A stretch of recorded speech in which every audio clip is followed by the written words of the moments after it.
Dans le... Pour contrer Nantes, Joël Muller aligne pour la dernière fois 5 de ses 6 internationaux africains, ceux qui s'envoleront cette semaine pour la Coupe d'Afrique des Nations. Song Koulibaly, Diane Faye, Bouba Diop et Outaka sont là. Et pourtant, Lens bousculé dans cette première période avec cette chevauchée de Quin qui frappe. C'est contré. Olivier Quin titulaire ce soir pour la première fois en championnat depuis mi-octobre. Dangereux sur ce coup-là. Quin bien servi par Vairua. Le contre favorable et au final le contre de Diane Faye.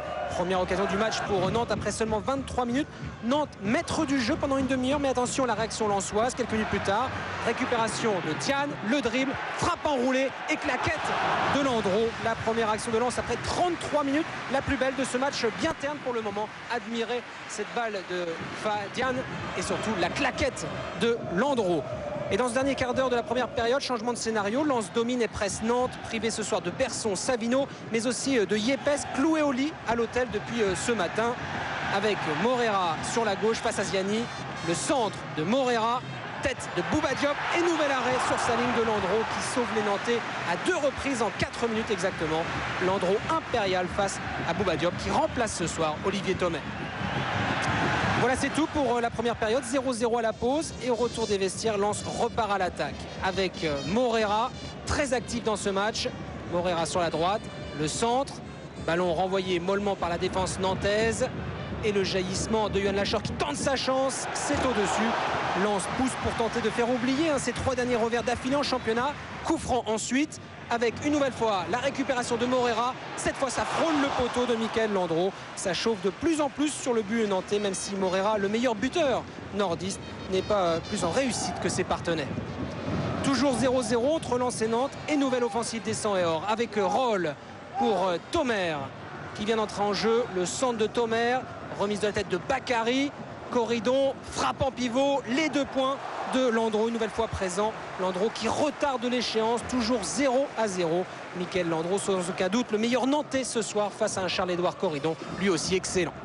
79e minute maintenant, la riposte nantaise. Lachor à la lutte avec Nzigou dans la surface. Nzigou qui tombe et pénalty, estime Monsieur Thual, l'arbitre de ce match. Coup dur pour le Racing Club de Lens et pourtant regardez au ralenti. Faute peu évidente de Lachor sur Nzigou qui vient d'entrer en jeu à la place de Vairua. Pour le tirer, le spécialiste Nicolas Gillet. Et regardez, image incroyable de Charlie Tange sur sa ligne. Les pas de danse du gardien nordiste, danse improvisée pour tenter de déconcentrer Gillet. Gillet qui s'élance et la parade d'Itange, occasion en or manquée par Nicolas Gillet. La joie de Charlie Tange, sa danse semble avoir fonctionné, même si Nicolas Gillet après match avouera qu'il n'a pas été distrait. Il avait choisi ce côté gauche avant même de poser le ballon sur le point de pénalty. On en reste toujours à 0-0. Les arrêts de jeu maintenant, dernière offensive nantaise pour tenter d'arracher cette victoire avec Olivier Quin sur la gauche. Centre de Quin, reprise de Nzigou et parade d'Itange. C'était la balle de match dans les pieds de Chivastar Nzigou. Match nul 0-0. Lens et Nantes continue de se tenir en un point au classement inséparable. Mais gros coup de chapeau au héros de ce match, Charlie Tange, qui vous donne sa recette pour arrêter un pénalty. Ça se travaille pas. Je sais pas, ça m'est venu comme ça. Parce que bon, il y en a qui aiment bien se mettre de côté et laisser un espace vide. Il y en a qui aiment bien danser. Il y en a qui tirent des pénaltys et qui les marquent. Et il y en a qui dansent. Bon, bah, chacun son truc. Vous vous rendez compte que vous allez faire le zapping? Zapping Ce serait pas mal, ouais. Je sais pas. Merci, Charles. Superbe en tous les cas le geste de Charles Itange. C'est le 9e pénalty manqué cette saison malheureusement pour les Nantais, les coéquipiers de Stéphane Ziani. Le 9e pénalty raté, mais sans doute l'arrêt le plus spectaculaire avec Charles Itange.